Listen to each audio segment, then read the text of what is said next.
Everyone ready? Okay, all right. I'll be reading some remarks in English and then in Spanish, and then to conclude with that, I'll be calling up Lieutenant Wheeler to also speak about a few more details to this. But good afternoon, and thanks for joining us today for this important announcement. I'm Harris County Sheriff Ed Gonzalez, and I'll also be joined by Assistant Chief Philip Vasquez, who oversees our Detentions Command, as well as Lieutenant Jay Wheeler from our Detentions Criminal Investigations and Security Division, along with many of our teammates from that division. In March, I created our agency's first ever Detentions Criminal Investigations and Security Division. Their job is to fight crime inside our jail, with a special focus on restricting the flow of illegal contraband, particularly dangerous narcotics. This was because our jail medical clinic was seeing more and more people requiring emergency treatment for what seemed to be life-threatening overdoses. Some of these overdoses perhaps fatal. Their work is part of a multi-pronged strategy to make the jail safer for the people who live and work there. We've also purchased 3 dog-sniffing dogs to work exclusively in the jail. We've begun photocopying incoming mail and documents to prevent the introduction of drug-soaked papers into the jail, and instituted more thorough screening practices for all employees and visitors. And these are some steps that we took because in talking to colleagues from around the nation in different prisons and also county jails, we understand that this continues to be a growing epidemic in many places of corrections throughout our country. Recent searches, in fact, there was an article today by the Marshall Project as well as facilities in North Carolina, even our state prison system, are all grappling with similar issues. So in July, our Detentions Criminal Investigations and Security Division developed evidence that an attorney was possibly supplying sheets of paper laced with ecstasy and synthetic marijuana to people in jail during in-person visits. The team conducted an in-depth investigation that culminated in a warrant being issued on November 9th, charging defense attorney Ronald Henry Lewis, age 77, with a felony charge of bringing a prohibited substance into a correctional facility. When Mr. Lewis visited the jail last Friday, November 17th, our team was ready. They arrested Mr. Lewis and found him carrying multiple sheets of paper contaminated with a substance that is now being tested to confirm whether it's indeed an illegal narcotic. I want to thank our team for their phenomenal work, which is ongoing. They will continue following evidence wherever it leads because we are determined to stop the flow of these dangerous drugs into our jail. While this first major arrest happens to be an attorney, we are not cynical or naive enough to think that this one arrest will solve our jail drug problem. Anyone coming into our jail, whether it be one of our contractors, our own staff, everyone is subject to more intense scrutiny. And I want to also point out that the reason this is so critical and important is because we, in our jail, we often see people that are often addicted to drugs. They get incarcerated for a number of different charges, perhaps not even related to their addiction. But while they're in here, and especially we've all heard and known about the long stays in the county jail system compared to other parts of the state or country, then obviously it's almost a forced detox, if you will. And when they consume any type of narcotics, either here or when they return out to the free world, it could be very deadly for anyone. So that's something that, again, we're trying to keep a close eye on. And want to also just make a plea to everyone who has a friend or loved one in our jail. Do not attempt to mail them illegal narcotics. Do not let them talk you into sending money to anyone via any kind of cash transaction software or any other service. These dangerous narcotics are killing people and it needs to stop. Briefly in Spanish. Buenas tardes y gracias por acompañarnos. Soy el alguacil del condado Harris, Ed Gonzalez. En marzo creé la primera División de Seguridad e Investigaciones Criminales de Detenciones de nuestra agencia. Su trabajo consiste en luchar contra la delincuencia dentro de nuestra cárcel, centrándose en restringir el flujo de contrabando ilegal, en particular de narcóticos peligrosos. Esto se debió a que la clínica de nuestra cárcel estaba atendiendo cada vez a más personas que requerían tratamiento de urgencia por sobredosis. Alguna de estas sobredosis es posible que hasta fueron fatales. Su trabajo forma parte de una estrategia que incluye varias estrategias para hacer la cárcel más segura para las personas que viven y trabajan en ella. También hemos adquirido 3 perros detectores de drogas para que trabajen exclusivamente en la cárcel. Hemos empezado a tomar copias del correo y los documentos que entran a la cárcel para evitar que los papeles tengan drogas. y se han establecido prácticas de control más exhaustivas para todos los empleados y visitantes. En julio, nuestra División de Investigaciones Criminales y Seguridad de Detenciones desarrolló pruebas de que un abogado estaba suministrando hojas de papel impregnadas de éxtasis y marihuana sintética a personas de la cárcel durante las visitas en persona. El equipo llevó a cabo una investigación muy larga que culminó con la emisión de una orden de arresto el 9 de noviembre por que se acusaba el abogado defensor Ronald Henry Lewis, de 77 años de edad, de un delito grave de introducción de sustancias prohibidas a una cárcel. Cuando el señor Lewis visitó la cárcel el viernes 17 de noviembre, nuestro equipo estaba preparado. Detuvieron a Lewis y le encontraron portando múltiples hojas de papel contaminadas con una sustancia que ahora está siendo analizada para confirmar si se trata de alguna sustancia ilegal. Quiero agradecer a nuestro equipo por su trabajo. Continuarán siguiendo las pruebas porque estamos decididos a detener el flujo de estas drogas peligrosas en nuestra cárcel. Aunque este primer arresto es el de un abogado, no pensamos que este arresto resolverá todo el problema de las drogas en nuestra cárcel. Cualquiera que entra a nuestra cárcel, incluyendo nuestros propios empleados o otras personas que visitan a la cárcel por cualquier razón, están sujetos a un escrutinio más intenso. Y a las personas que tal vez tengan a un amigo o un ser querido en nuestra cárcel, les suplicamos que por favor no intenten de enviarles narcóticos ilegales por correo. Estos narcóticos peligrosos están matando gente y eso se tiene que parar. Y estamos dispuestos a poner cargos o arrestar a cualquier persona que podamos investigar y probar que están haciendo esto. I now would like to ask Lieutenant Wheeler to provide more information on his team's work. Lieutenant? Sheriff. I'm Lieutenant Jay Wheeler with Criminal Investigations and Security Division. I'm going to say a few words about our unit, and I'll provide additional details on the case. As the Sheriff said, the Criminal Investigation and Security Division was created to combat crime inside the jails, our overdoses, our narcotics trafficking. The Criminal Investigations and Security Division was created with personnel with experience in the Violent Crimes Unit, Homicide Unit, Internal Affairs, Patrol Bureau, Criminal Justice Command, and other specialized units within the department. The Criminal Investigations and Security Division is entrusted with ensuring the safety of our staff and the community we serve. We are dedicated to responding promptly to potential security threats and conducting thorough investigations. Our primary focus is establishing a secure and structured environment for all individuals within our facilities and investigating criminal activity both inside and outside the facilities. In June of this year, in response to 2 inmate deaths that were possibly overdose related, our unit began investigating information that illegal narcotics were being introduced into the jails in the form of paper that was sprayed or dipped with a chemical compound. In early July, the unit received information that an attorney was bringing illegal narcotics to several inmates inside the jail. During the investigation, we determined that an attorney would visit inmates and provide them with sheets of paper laced with narcotics. The laced sheets of paper were often disguised as legal mail or other forms of legal documents. Inmates would pay the attorney $250 to $500 to bring in the laced papers. After an extensive investigation, our unit identified Mr. Lewis as the attorney who was bringing in the narcotics.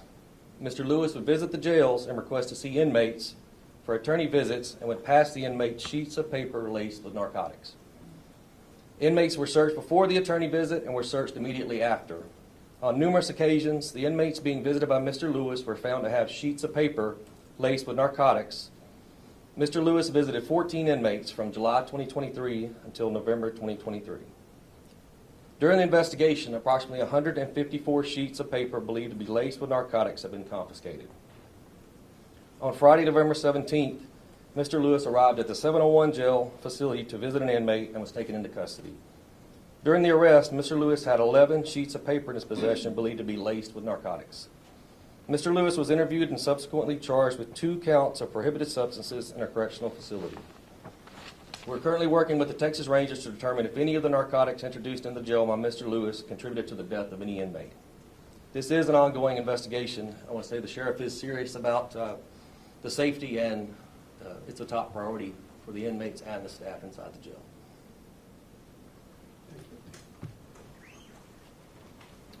I'll open it up for any questions. Recently, you restricted paper from attorneys to inmates. Did that come as a direct result of this?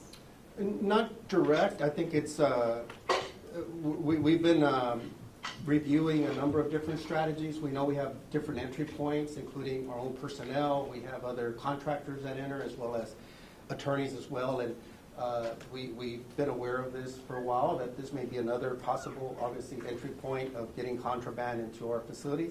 And so we just felt that it was necessary to start reviewing all our protocols and processes, including those that involve attorneys as well. Can you talk about that right now? So right now there's no paper between the attorney, and how does that work? LT, do we still have some? I think we still have some. We are moving to a new system with a new vendor that we're currently working on completing that transition to that new system. It's kind of a best practice from other facilities where it goes digital. Correct? It goes digital. So a lot of the mail will go from the traditional paper-based mail that may arrive for defendants that may be incarcerated, and instead we'll go to a more digital system as well. As that's why we're also doing copies as well. But that's not an overnight kind of turnkey operation. So while our team is finalizing those final steps with that vendor, we hope to get in place soon, and that will help alleviate a lot of it, because with the volume of people, our overcrowding issue's been well documented.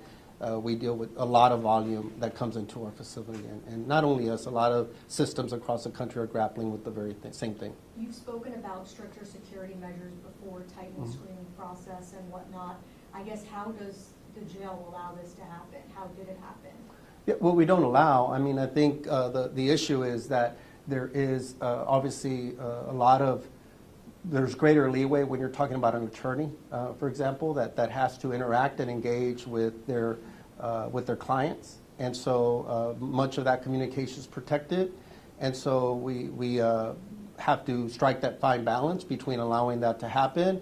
And then again, with the volume of people that we come in, I mean, it could be a paper that's laced with something, or it could be in the form of a different substance. So it's not something that we prohibit. It's obviously against the law. And so we're going to continue to review everything as we've been doing to see, can we continue to tighten things up without slowing down business that has to occur. And so that's what we're going to just continue to review. And if they are found doing this, whether it be an employee, whether it be an attorney, or any member of the public, they're subject to be charged, and it carries very serious penalties. Sharon, what are you doing to make sure that the documents from attorneys remains private between the defendant and the attorney? And because state law requires that these communications are privileged and nobody should be reading them or looking at them. Yeah. Philip, do you want to Chief Vasquez will talk a little bit about that.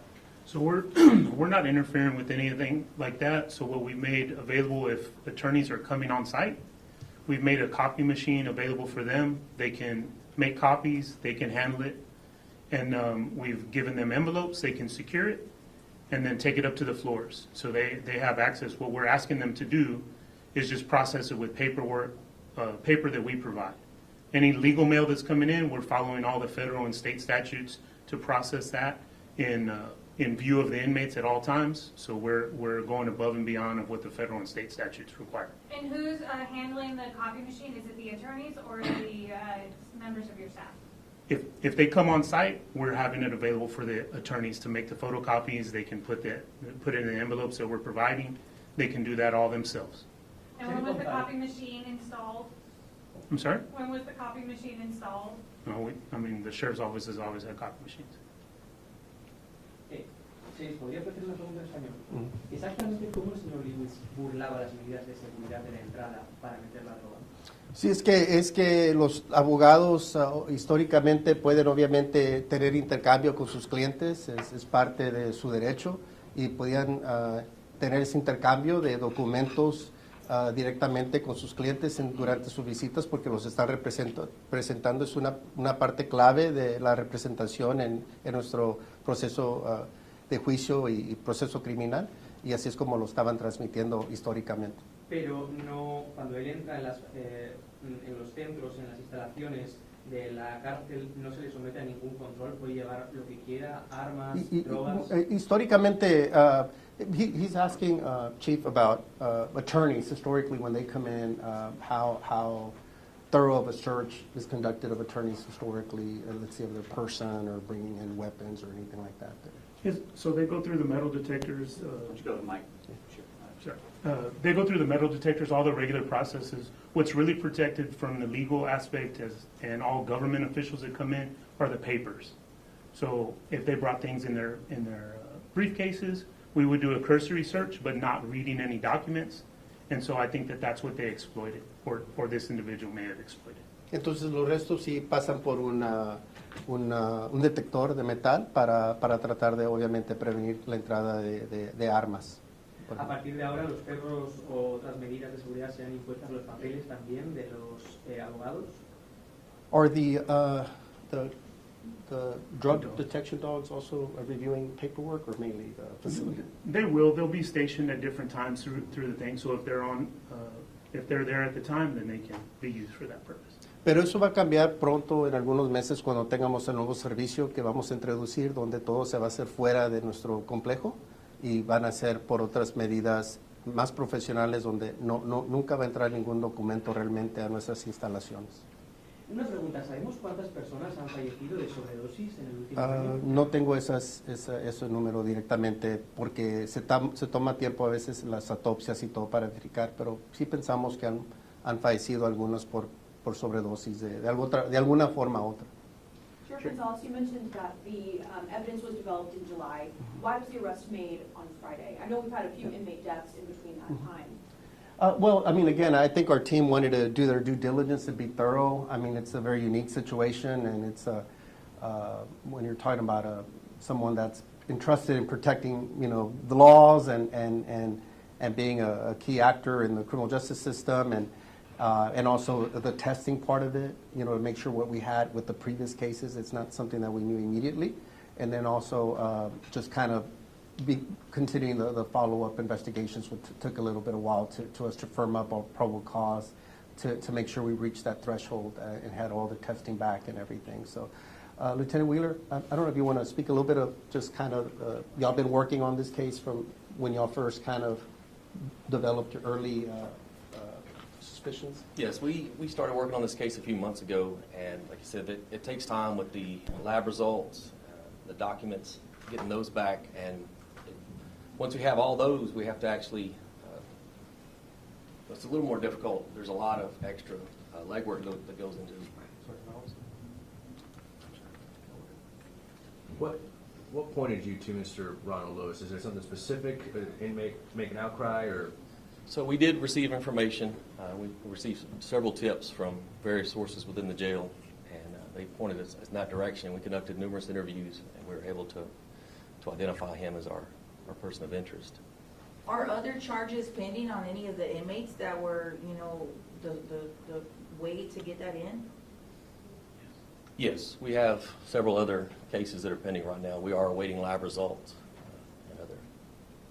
Sheriff, what do you say to viewers that's going to view this tonight and say that this is somewhat pretty ironic? Is this an embarrassment to your jail and your system?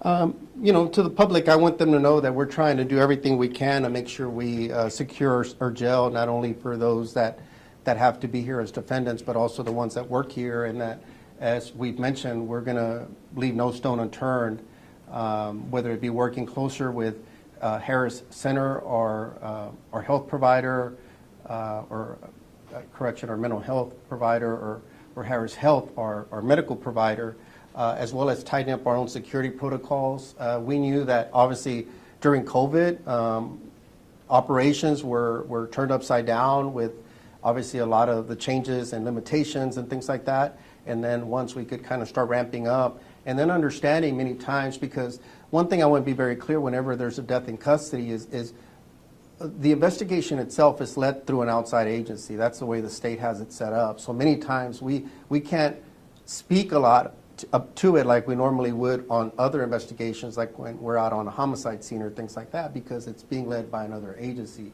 So we have to kind of defer and let them take the lead on that investigative work. But also challenge the team to make sure that we were looking internally at protocols, because many times there's not anything nefarious that may have happened or any of the physical interaction that may have occurred between any member of our staff and the inmates, and many were still passing out or getting into some kind of medical crisis. Others, we are well aware, have long-term illnesses or in very critical type situations, and eventually during long stays here, their health just, you know, they have very chronic, serious issues. So we're aware of those medical conditions. But with some of the others, we knew that, similar to other jails and talking to other colleagues, that they're seeing an uptick in overdoses in their facilities. So it's something that we wanted to do. So we want to say that, you know, we're going to continue to raise the bar and do everything we can to make sure that we're keeping a safe facility as safe as possible. But it also takes reminding people not to consume anything that's provided in an illicit manner, or to be trying to encourage others in the outside world to be sending illegal substances into a jail. That's why it's a crime. That's why the law exists against this. That's why the state's grappling with this and many others, because people are staying in jail, they're staying longer, and sometimes they're you know, still consuming drugs. Addiction doesn't stop sometimes when they leave the free world and enter a corrections facility. Why is it believed that there are more attorneys involved, and how many attorneys are apparently involved in this? Do we know? I don't know if it's specific attorneys. Maybe there may be others, but we're going to make sure we're investigating everyone and any other cases that lead. Some are legitimate leads, some may not be, but we're going to look at everything. Do you believe Lieutenant, he's acting wanna- alone, though? Like, are there other people involved in this? So the sheriff has, as he spoke earlier, he created an entire division to address this. Criminal investigations within the jail, it's one of the first in the nation. We do believe there are other attorneys that are involved. It is under investigation. Can't comment on it because it is an active investigation, but we do have other investigations that are pending that do involve attorneys. Separately or acting together? Separately.